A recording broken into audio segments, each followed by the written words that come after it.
que está sobreestimulada por estos mediadores, que se contrae por culpa de esto, incluso por citoquinas inflamatorias, también inducen la activación de ese músculo y hace que se contraiga. Estas quimiosinas, ¿sí? Y estos mediadores vasoactivos inducen la constricción del músculo, ¿sí? Como los leucotrienos. Cuando yo doy esos broncodilatadores, lo que estoy haciendo es dilatando el músculo, haciendo que se relaje. Entonces el bronquio se abre. Es una respuesta rápida. Si no responde, hasta adrenalina intratraqueal y puta por un tubo le mete. Si no responde, o sea, si no responde, si tiene la vía así. ¿Sí? Incluso no le pasa un tubo. Es horrible. Después de eso, esa es la respuesta primaria. Depende de contrarrestar los mediadores inmediatos. Y hay una respuesta que es de regulación de la enfermedad. Es decir, vamos a atacar la base inflamatoria de todo eso. ¿Con qué? Y lo digo.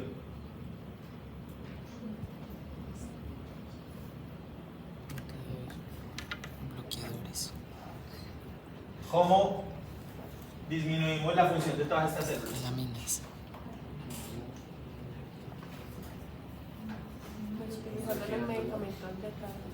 ¿Cuál? ¿Cuál? Salbutamol. No, salbutamol no hace nada sobre las células. Nada. Betamethasona. ¿Ah? Antihistamínicos bloquean directamente nomás este mediador.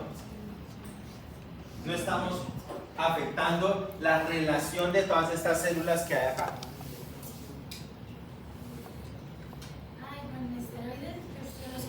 Con los corticosteroides. Los corticosteroides son unas moléculas que todas estas células tienen receptores de corticosteroides o de glucocorticoides. Son unos receptores que son fisiológicos, son unos receptores a nivel citosólico. Y esos receptores a nivel citosólico reconocen los esteroides, que son moléculas que son lípidos que atraviesan la membrana, pero cuando llegan al citoplasma se unen a su receptor, y ese receptor puede bloquear la activación de factor nuclear kappa beta. Entonces tienen una respuesta rápida y una respuesta más larga. Si yo bloqueo factor nuclear kappa beta, ¿qué citoquinas bloqueo?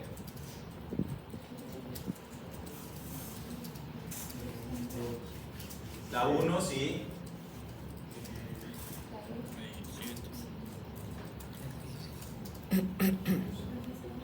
Sí, la macrobiología. Proinflamatorias, sí. ¿Se acuerdan del factor nuclear kappa beta que les dije que había que aprendérselo? ¿Sí? ¿Sí se acuerdan? ¿No se acuerdan? ¿Sí? ¿No? ¿Les muestro la imagen? ¿Sí? ¿Sí? Toca aprendérsela. Es obligación, no hay idiota. Es que hay cosas que toca aprendérselas.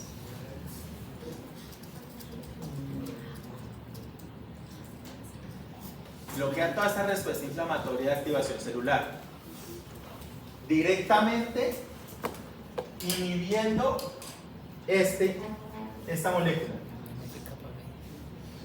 Directamente, se une el glucocorticoide con el receptor a nivel citosólico y es un contrarregulador de esta flecha de activación. Bloquea esto, entonces disminuye la inflamación aguda. Pero adicional a eso, los glucocorticoides tienen unos mecanismos de respuesta, porque ese receptor no solo está en estas células, que son las que granulan, las que botan, las que se pueden bloquear, digamos, la respuesta relativamente rápida derivada de este factor nuclear kappa beta, sino que también tienen receptores en esta y en esta. Y bloquea esta activación. Y esto se demora, porque ahí el receptor glucocorticoide tiene que traslocarse al núcleo y activar y desactivar la activación de genes. Y ahí hay chorrocientos mil genes que se activan y se desactivan. Genes que tienen que ver con el metabolismo de la glucosa, genes que tienen que ver con el metabolismo del calcio, genes que tienen que ver con la activación de las células, genes de respuesta metabólica a los lípidos, ¿sí? Y entonces ahí usted puede tener efectos deseados o efectos deleterios. Mira, genes que afectan el depósito de colágeno en la piel. Entonces, si usted los da en dosis muy altas por mucho tiempo, la piel se le cuartea, se le vuelve delgaditica, empieza a acumular lípidos y le sale esta joroba. Le puede producir un edema generalizado, y eso se llama un síndrome de Cushing. Le puede afectar las glándulas suprarrenales, porque al ser un corticoide usted está bloqueando la función de las glándulas suprarrenales. Y si lo suspende de inmediato después de un largo tiempo, ella puede llegar baila por una insuficiencia suprarrenal inducida por un medicamento, ¿sí? Puede afectar el depósito de calcio en los huesos, entonces le puede producir osteoporosis. Y todo eso lo hacen los corticoides, pero bien manejados en las dosis adecuadas, inicialmente de forma local y con bolos sistémicos cuando se requiera, bloquea la activación de estas células. Eso se llama medicamentos reguladores del pronóstico de la enfermedad. Esos son los medicamentos que usted le tiene que mandar, el salbutamol y la benzometasona. El salbutamol por la crisis de hoy, la benzometasona le ayuda, pero la benzometasona es la que evita que usted siga en crisis cada mes, cada 2 meses. Pero no entiendo entonces cómo diferenciar, digamos, en la imagen que usted puso en el quiz, cada tipo de hipersensibilidad, porque digamos acá pues el gráfico está más grande, pero en el que usted puso era más pequeñito. Entonces quería saber cómo se diferencia en la imagen. Ya miramos. ¿Listo la tipo 1? No. ¿Qué? ¿Qué le falta? Espérate que no entendí lo que decías del medicamento. De los corticoides. No. ¿De cuál? No, el último que dijiste. ¿Beclo? El de. ¿Corticoides? Corticoides. Estos son corticoides. Medicamentos moduladores de la enfermedad. En cambio, que esta era más específica para que no volviera cada Los cierto tiempo. corticoides, al bloquear la activación de las células, incluidas las células presentadoras, los linfocitos T y los linfocitos B, de forma local, regula la enfermedad para evitar de que cuando usted se vuelva a exponer al polen, vuelva a entrar en una crisis con la misma intensidad. ¿Sí?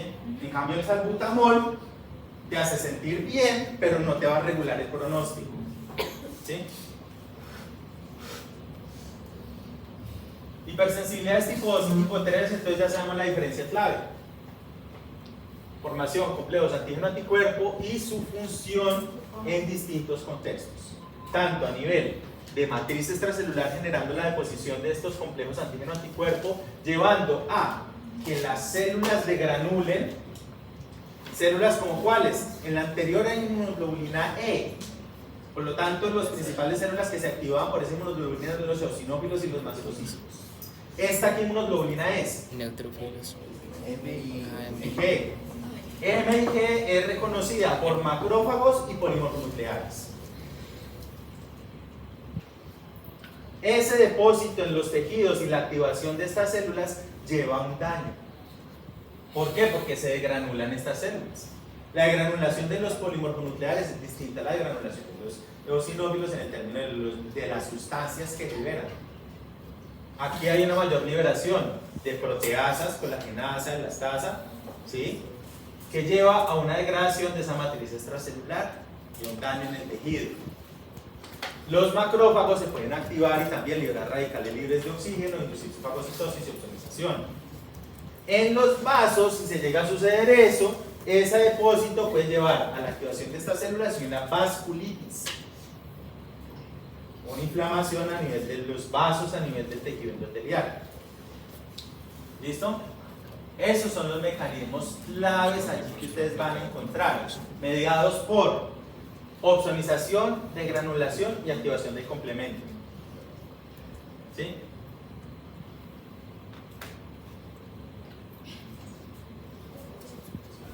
Muchas de las células pueden terminar siendo fagocitadas si son recubiertas por anticuerpos, y eso se llama opsonización. Eso lo vamos a ver y se ve literal cuando esta respuesta sucede, por ejemplo, frente a antígenos de los eritrocitos y de las plaquetas. Usted puede generar anticuerpos contra sus propios eritrocitos. ¿Y qué cree que va a pasar? Anemia. Una anemia hemolítica autoinmune. ¿Usted qué cree que pasa si ese antígeno cambia de los eritrocitos ahora en plaquetas? Destrucción. Púrpura trombótica, trombocitopenia. Destrucción. Pasa lo mismo, los macrófagos se comen las plaquetas y usted queda sin plaquetas y después está sangrando por todo lado. Y le van y le cuentan las plaquetas y no tiene. Y toca transfundirle y lo que se da cuenta es que es una respuesta autoinmune por unos anticuerpos que están uniéndose a las plaquetas o a los eritrocitos. Entonces en los eritrocitos sería una anemia hemolítica autoinmune. ¿Sí? Eso incluso se observa en los extendidos de sangre periférica. Cuando usted coge el paciente y llega con ese tipo de anemias, usted llega y le hace un extendido de sangre periférica, que es tomar una gota de sangre y extenderlo sobre un portaobjetos y ver la morfología de los eritrocitos y las células en fresco. Cuando hace ese extendido, encuentra que los eritrocitos tienen dos cambios morfológicos claves. Uno, esferocitos o eritrocitos con mordiscos. ¿Mordiscos de quién? De los macrófagos. ¿En dónde están sucediendo esos mordiscos? En el vaso. Y cuando usted llega al paciente con este tipo de anemias, usted tiene que examinar muy bien el abdomen para tratar de identificar una hepatosplenomegalia. Si tiene una hepatosplenomegalia, usted dice, está inflamado ese tejido reticular endotelial. ¿Por qué? Porque todos estos macrófagos están ahí a lo que marca fagocitando eritrocitos. Y usted que tiene que tratar de identificar eso con sus manos. ¿Listo? Y en el extendido de sangre periférico usted ve esferocitos. ¿Y eso qué significa? Que el eritrocito, cuando pierde parte de su membrana, la única forma que le queda de estabilizarse a nivel físico-químico es formar una esfera. Ya pierde esa biconvexidad, ese biconvexo, esa forma así como de barquita, la pierde y se forma una esfera. Un eritrocito más pequeño con forma de esfera. O incluso aparecen eritrocitos con el mordisco. Acabaron de pasar, no se han estabilizado y quedan con un mordisco en su membrana. ¿Sí? Esta activación sobre la superficie de distintos tejidos puede llevar a la producción de mediadores inflamatorios como las anafilotoxinas C3-C4, la activación de estas células con liberación de citoquinas y el llamado de incluso más células. Y eso se ve, por ejemplo, en los pacientes con artritis. En esa articulación está pasando eso. En esa cápsula sinovial está sucediendo esto. Está sucediendo un proceso inflamatorio inducido por la presencia de autoanticuerpos y una respuesta autoinmune frente a un tejido articular. ¿Sí? En otros contextos puede suceder elementos mucho más específicos. Por ejemplo, en la miastenia gravis se producen autoanticuerpos contra el receptor de acetilcolina. Y el anticuerpo, su función es bloquear la función. Una de las funciones de los anticuerpos. Si yo bloqueo la función del receptor de acetilcolina, ¿usted qué le pasa? Se paraliza. No puede contraer. Jode la contracción de la placa neuromotora. Y el paciente con una parálisis ascendente. Va ascendiendo a medida que los anticuerpos van induciendo una inflamación, daño de la placa neuromotora y daño en la vaina de mielina y alteran la permeabilidad que se protege a nivel del sistema nervioso, afectando la permeabilidad y permitiendo que los anticuerpos cada vez vayan avanzando a sitios más altos del sistema nervioso central. ¿Sí? Por la presencia de anticuerpos y una respuesta inflamatoria. Porque aquí también sucede esto.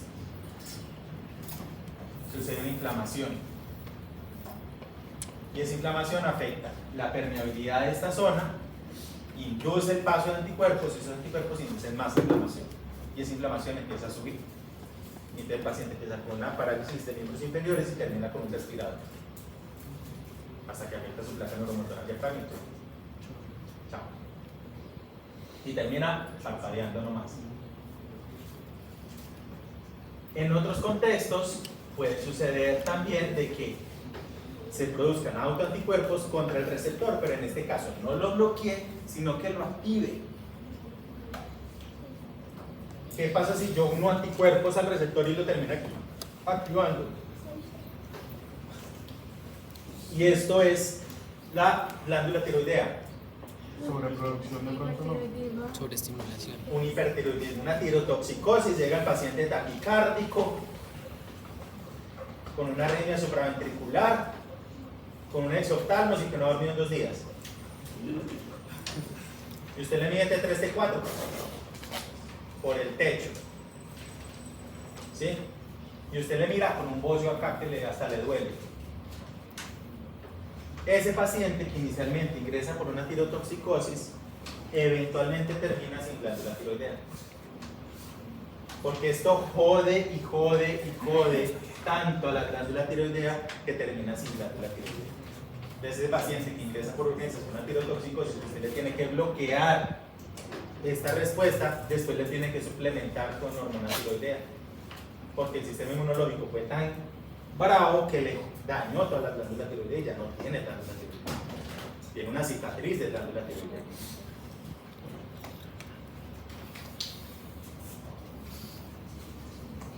En la tipo 2 entonces tenemos todo ese tipo de enfermedades.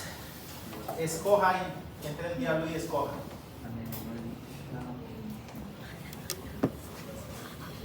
Los mecanismos son los mismos. Lo que cambia es el tipo de antígeno que se está reconociendo y el efecto sobre ese antígeno. Si es sobre eritrocitos, anemias hemolíticas autoinmunes. Si es sobre plaquetas, pues tenemos unas trombocitopenias. Si es, por ejemplo, sobre el tejido conectivo de la piel, pues tenemos pemphigo vulgar con la formación de vesículas. Si tenemos, por ejemplo, sobre directamente el tejido vascular, entonces podemos tener vasculitis de distintos tipos. Tenemos enfermedades sobre la membrana alveolar, y entonces tenemos enfermedades como la enfermedad de Buck-Pasteur, que produce anticuerpos contra el colágeno de la membrana alveolar, y el paciente llega con hemorragia pulmonar.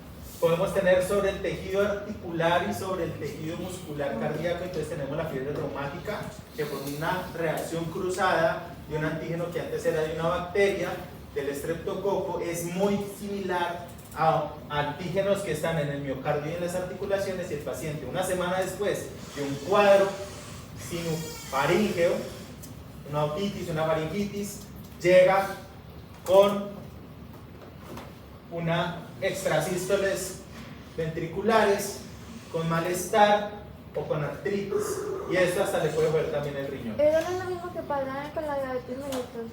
En la diabetes mellitus lo que pasa es que se producen autoanticuerpos contra las células que están en el beta del páncreas. Allí esos autoanticuerpos pueden ser desencadenados por virus u otras infecciones, principalmente se asociados con enfermedades virales, con adenovirus, pero ahí es complejo. Puede haber predisposiciones genéticas asociadas a adenovirus y asociados a otros elementos desencadenantes. Pero eso sería más la diabetes tipo 1, ¿cierto? Tipo 1. Estamos hablando de la diabetes tipo 1. ¿Sí? En la enfermedad de Graves ya lo vimos contra el receptor de los TSH.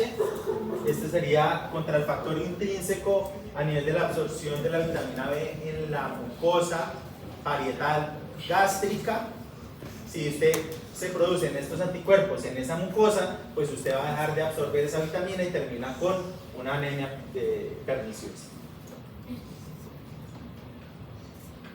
Esto sería tipo 2. Esto es lo que se ve. Esto es un glomérulo, ¿sí? Y la respuesta, incluso a detalle, va a cambiar dependiendo de la ubicación del antígeno a nivel fisiopatológico, histológico y funcional. Hay unas que se ubican bien en la membrana basal y usted puede encontrar esto. Bien sólida en la membrana basal glomerular, y entonces de un engrosamiento de la membrana basal glomerular. Esto es una inmunofluorescencia que puede ir dirigida contra C3 o contra anticuerpos o contra elementos a nivel inmunológico, o puede ser generalizada sobre todo el mesanquio. No está ubicada directamente sobre la membrana basal, sino sobre todo el mesanquio. Y esto puede ser depósitos de anticuerpos así de distinta forma. Y eso genera unas clasificaciones ni las berracas a ese nivel. Cuando se dan estos complejos inmunes, entonces vamos a tener enfermedades como en el lupus, la poliarteritis nodosa, las nefritis postestreptocóxicas y la enfermedad del sueño. Son mecanismos muy similares a los tipo 2.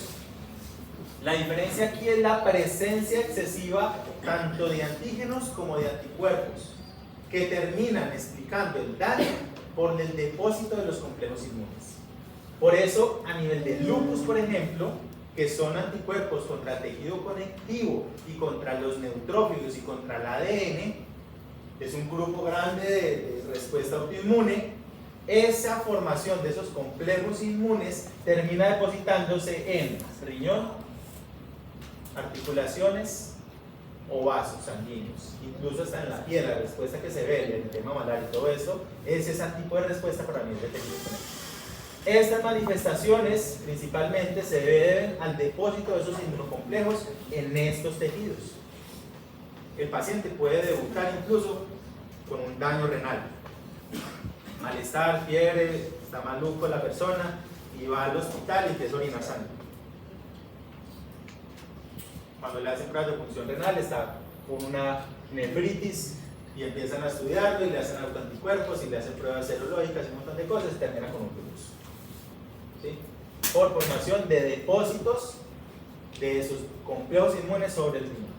A nivel de la poliarteritis nodosa se ve por la formación de vasculitis, el depósito de esos complejos inmunes se depositan sobre los vasos sanguíneos y generan ese tipo de cosas. En la enfermedad del suero, incluso en las reacciones transfusionales, ¿sí? Le pasaron sangre de un donante a un receptor y no eran inmunocompatibles y chao. Se forman tantos anticuerpos y hay tantos eritrocitos que se depositan todos esos complejos inmunes y puede terminar el paciente en una falla renal. ¿Sí? Y la tipo 4, los mediadores son ¿qué? Células. ¿De qué depende la respuesta? De la respuesta celular. ¿Cuánto se demora la respuesta celular en ser evidente? Para que la respuesta celular sea evidente, tiene que haber una célula presentadora que capture, procese, presente, active esa célula, libere citoquinas y esas citoquinas induzcan una inflamación. Nosotros finalmente vemos esto. ¿Cuánto tiempo pasó entre el ingreso del antígeno y esto? Pueden ser hasta 24 o 48 horas. Y eso es lo que se llama la reacción de hipersensibilidad tardía. El ejemplo típico de esto, ya se lo muestro acá, es este. Estas son las pruebas de intradermorreacción. Hay para varios tipos de enfermedades. ¿En qué consisten? En un paciente que usted le va a hacer la prueba, tiene el antígeno específico contra el elemento, puede ser por ejemplo la prueba de tuberculina se basa en eso, la prueba de Montenegro también se basa en eso. Este tipo de pruebas tienen el antígeno en la solución, está diluido, se lo inyecto subdérmico y mido la pápula al momento de la inyección. Hay una reacción por la inyección. En el otro brazo también lo inyecto, pero con solución salina. Y también le mido la pápula. 48 horas después, si la persona tiene células de memoria frente al antígeno, esas células tuvieron que haber sido, primero, el antígeno capturado, procesado, presentado a células de memoria, y las células de memoria activarse, liberar citoquinas y llamar más células. ¿Cómo se ve? Edema, enrojecimiento e induración mayor al diámetro de aplicación inicial. 48 horas después. Si el paciente no tuviera células de memoria, esta pápula desaparece y ve o la misma reacción o menos. Esto significa que el paciente tiene células de memoria contra este antígeno. Eso puede servir como diagnóstico o puede servir como seguimiento de la respuesta inmune del paciente. Como diagnóstico en algunos contextos puede servir, en algunos países lo utilizan donde no, por ejemplo, no tienen la vacuna de la tuberculosis. Son bajas las frecuencias y la prevalencia de tuberculosis en la población es baja, entonces la gente no vacuna de forma masiva contra tuberculosis. Cuando nace el niño, aquí sí, aquí todos podemos dar positivo para esta prueba de tuberculina, entonces no tiene validez diagnóstica, pero en otros países se puede utilizar. Y usted sospecha que el paciente puede tener tuberculosis, hágale una prueba de tuberculina. Si sale positiva, pues ya sabe que eso muy probablemente puede ser. No le está diciendo que es, porque simplemente está viendo la cicatriz inmunológica de la respuesta de memoria, que puede ser por esta infección o puede ser por una infección pasada. Lo que estás viendo es que tiene una cicatriz inmunológica. Lo puedes hacer en lepra. En lepra, si bien el diagnóstico no se basa en esto sirve para hacer un pronóstico del estado inmunológico del paciente. Él tiene lepra, ya la tiene, ya está en tratamiento, es un tratamiento de largo plazo. Yo le hago esta prueba, sale positiva, yo digo, vamos bien, yo ya sabía que tenía lepra, no lo estoy haciendo como diagnóstico, pero yo le repito la prueba en el próximo control y sale negativa la prueba. ¿Qué pasó? ¿Ah? Pero ¿por qué si antes la tenía positiva? No, porque la memoria debe quedar como una respuesta de largo plazo frente a un elemento que generó previamente. Pero ahora salió negativa. ¿Eso es bueno o es malo? Para él. Para él, bueno. Usted dice bueno. ¿Usted? Mal, a mí mal. ¿Por qué? De pronto está falla en tratamiento o algo, no sé. ¿Y qué? ¿Pero por qué? ¿Por qué malo? Está desprotegido, No ¿no? lo sé. ¿Está desprotegido por parte de quién? No hay anticuerpos, no sé, ¿no? No estamos midiendo anticuerpos. ¿Qué estamos midiendo?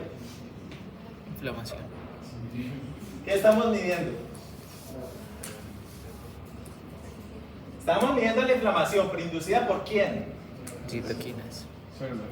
Estamos midiendo la respuesta celular. Pero no hay células. Entonces, hay células, No, pero no están funcionando, no están respondiendo. Entonces su merced va de culo para el estanque. Porque su sistema inmunológico entró en agotamiento. Y me sirve la prueba para poderle hacer un seguimiento, es decir, aquí toca irnos a dosis top, hermano, porque vamos mal. O usted está desnutrido, o tiene otra enfermedad, o qué le está pasando, está deprimido, qué más tiene, ¿sí? Porque su sistema inmunológico está dejando de funcionar y ya no está respondiendo ante la lepra, ¿sí? Claro, lo de respuesta tipo 4. Enfermedades con ese tipo de respuesta, mire que pueden haber muchas que se caracterizan por una inflamación crónica inducida por células. ¿Sí? La diabetes tipo 1 vuelve y aparece acá. Mire que estaba también antes, pero también acá. Entonces ahí los mecanismos de respuesta pueden ser dependiendo incluso del estadio de la enfermedad. En la diabetes tipo 1 puede ser incluso por células de linfocitos T citotóxicos. Y otra puede ser la misma diabetes tipo 1 por una respuesta de autoanticuerpos. Y ser la misma diabetes tipo 1. Pero el patrón de respuesta puede ser explicado por tipo 4 o por tipo 2. ¿Sí? O por una mezcla de las dos cosas. Que entre el diablo y el esponja. Enfermedad inflamatoria intestinal, la psoriasis, ¿sí? La esclerosis múltiple y la artritis reumatoidea como ejemplos de respuestas celulares. Listo. Preguntas hasta acá. Demasiado. Entonces, como les adelantado.